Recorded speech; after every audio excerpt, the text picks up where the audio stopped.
Hey everybody, it's your buddy Bear Grizzly. It's been a couple weeks since we've spoken, and for that I apologize. I thank you guys for being patient with me. If you can't tell from the tone of my voice, I'm not exactly doing well, and things haven't calmed down all too much either, but in the meantime, I've had the privilege of being able to give a platform to someone else for a little while. A good friend of mine that you've heard from before on the channel named Born to Beat. She was a co-host in my thoughts for the ideas when the beta was a thing, but she's dabbled with writing her own scripts and such. Anyway, I'll turn it over to Born and let her explain her viewpoints and lore and how to interpret it. I'll see you all at the end of the show. How do you interpret the grimoire? The lore tabs?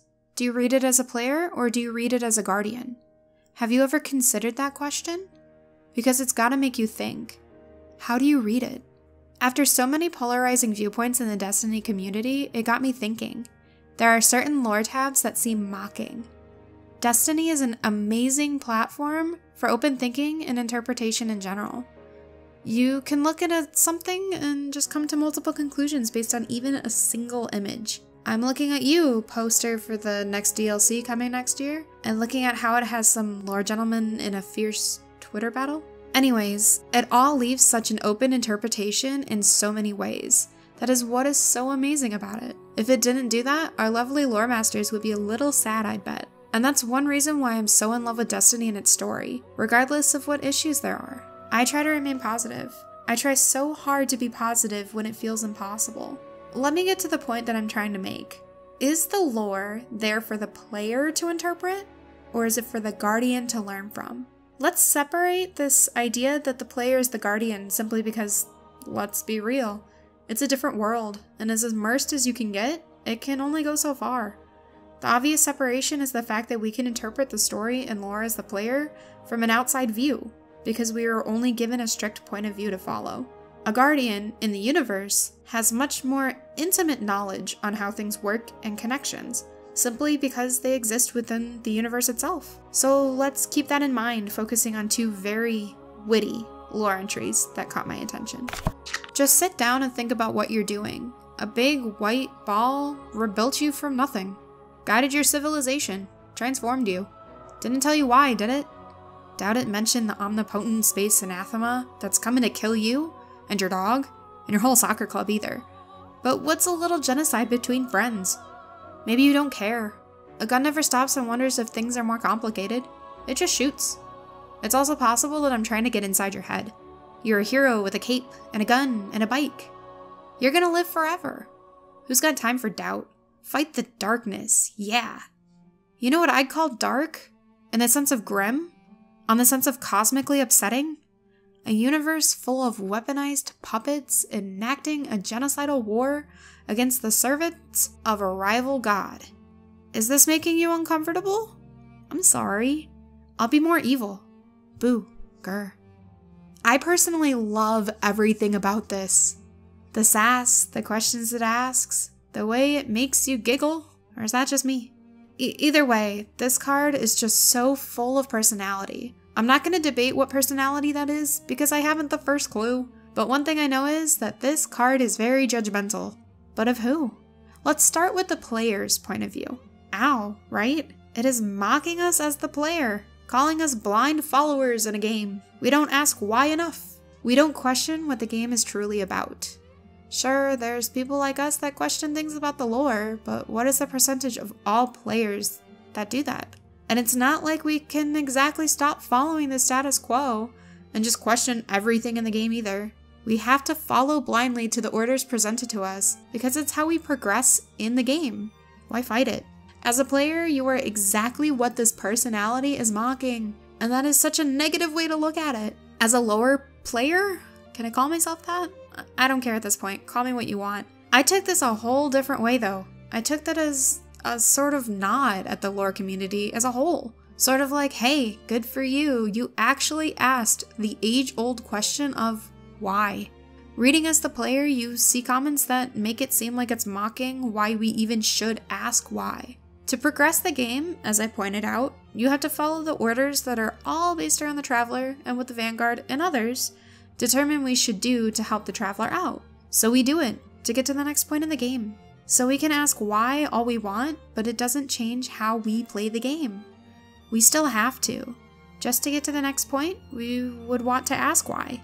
But the next point of view is more interesting. The Guardian's point of view. A Guardian within this universe would look at this totally different. It is still asking why they don't ask why, but it's also more mocking this way. It's calling out the fact that this is genocide. Guardians kill other species, and yes, I know, they're trying to kill Guardians and humanity too, but Guardians actively are trying to shut down multiple species and make sure that their darkness doesn't spread any further. Now, I wholeheartedly believe the darkness is actually something. It is an enemy, but it's represented in multiple ways. The Hive, being the biggest takers for that title, they worship the darkness, much how the Guardians worship the light and the Traveler.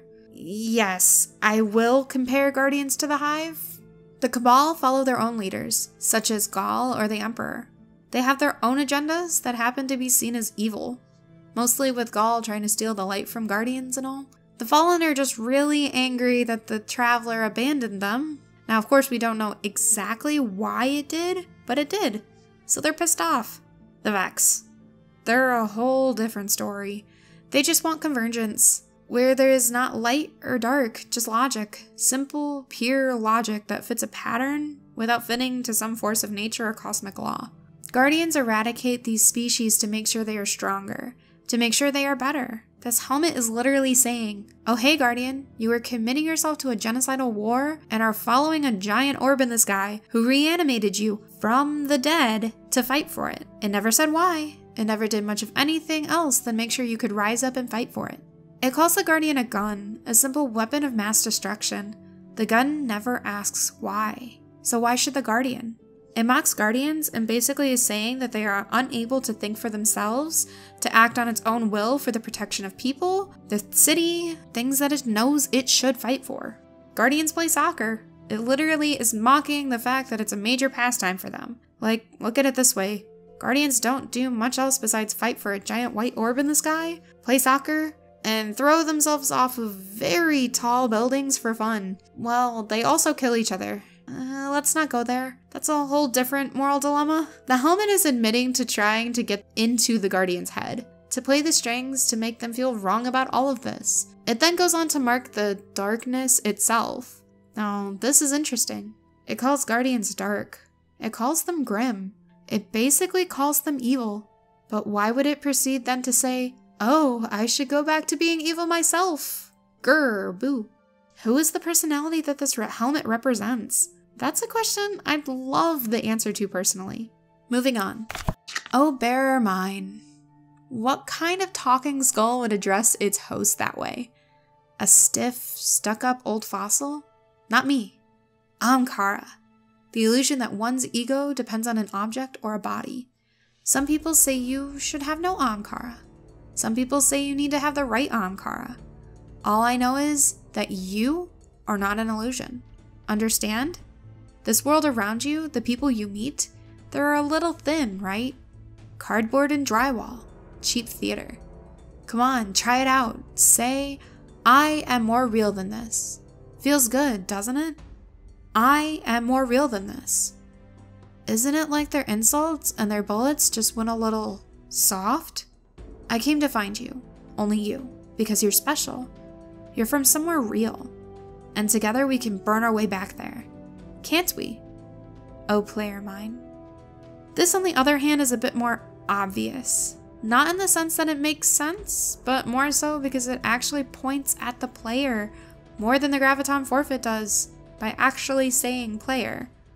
But does that mean it's completely breaking the fourth wall? The player side of it first. If you read this as the player, it's basically telling you, you know this is a game. I am a freaking skull talking at you. I am a fossil, but I am a hit fossil. You, the player, only knows the Omkara as an idea, not capitalized. This is actually a distinction I'd like to make. When observing the Omkara as an idea, it is lowercase. It is saying that the word represents certain things. You have to meet the right one, as an armor that is most helpful to you, the player, who actively strives to find the meta in the game. Too obvious? Keep going. The people are a little thin. They are characters on your screen. They are dimensional, sure, but they aren't real people. It's cheap theater. considering it has some very typical tropes from most first-person shooters? Yeah, it really is. But why should we say it out loud? Why should the player admit this? Insults, though, that is the most blatant thing. People are rude in games. Well, some people. Some very salty people. Can't we, oh player mine? Okay, I get it. It literally says player. So it has to be about the player. Only aimed at the player. Well, no. It doesn't. Guardian's turn. Read this from someone who knows what the Omkar are. Who hears the word at a bar, probably? A ghost story. A legend of something that so few have seen. They were killed off, so it says, and the bones and fossils are made into items for use. They grant specific powers to the wielder.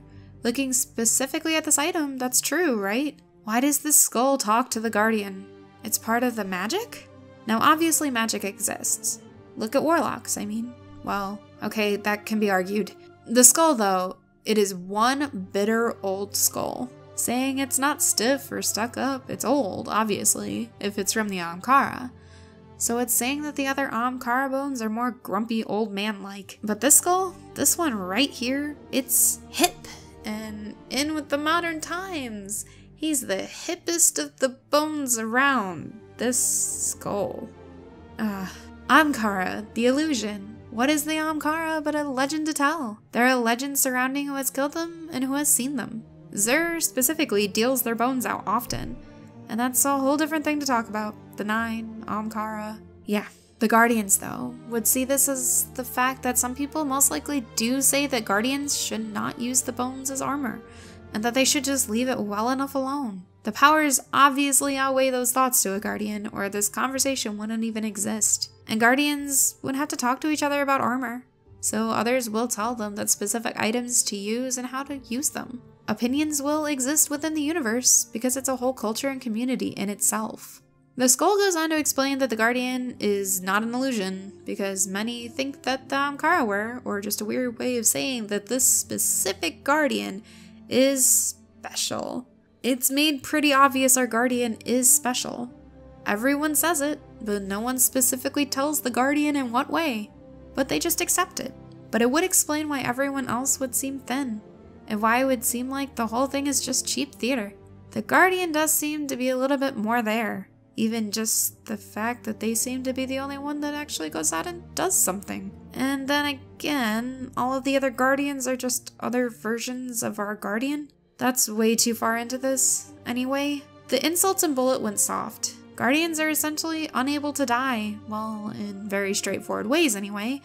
A gunshot, boom, dead. And the ghost can just make you alive yet again. So if Guardians feel like they can't die, wouldn't it feel like insults and bullets are not very impactful? The skull goes on to say that the listener is special. As I said, our Guardian is shown to be special in so many different ways simply because they have the ability to not be seen by enemies. They are unexpected. But is it more? Even the Guardian, in this whole thing, can be seen as being played like they're in a game. A huge power fight in so many different ways. So would it be so absurd to call a Guardian a player? So basically, this all exists to make you question everything you look at from now on in Destiny's lore. View it as the player from the outside like most do, but also view it as the Guardian studying about it. How does it change the whole impact of the verse, story, conversation? Who knows? Maybe it'll spark a brand new theory. That concludes today's episode. I hope you guys enjoyed Born to Beat's thoughts on lore and interpretation. It's another perspective to add when you read over a lore tab or grimoire card a few times over, which I certainly can understand. Leave Born some feedback down below and let her know what your thoughts on this were. I know some of you are probably disappointed to not hear my voice this go around. I do want to bring on other creators and people within the community over the next year, but as I said at the top of the show, I'm mentally not well right now. Without going into specifics, just know that I'm taking the course I need to in order to move past it, but it's taking me this long even to work on a guest voice script. I had this submitted to me about 2 weeks ago, so that gives you an idea of my inability and unattentive mind. Just know I'll be fine, and I thank you all for your support over the past month even without me being around. That's all from me for now, Guardians. Again, leave some feedback for Born, and I'll see you next Spacetime Guardians, whenever that may be. Take care.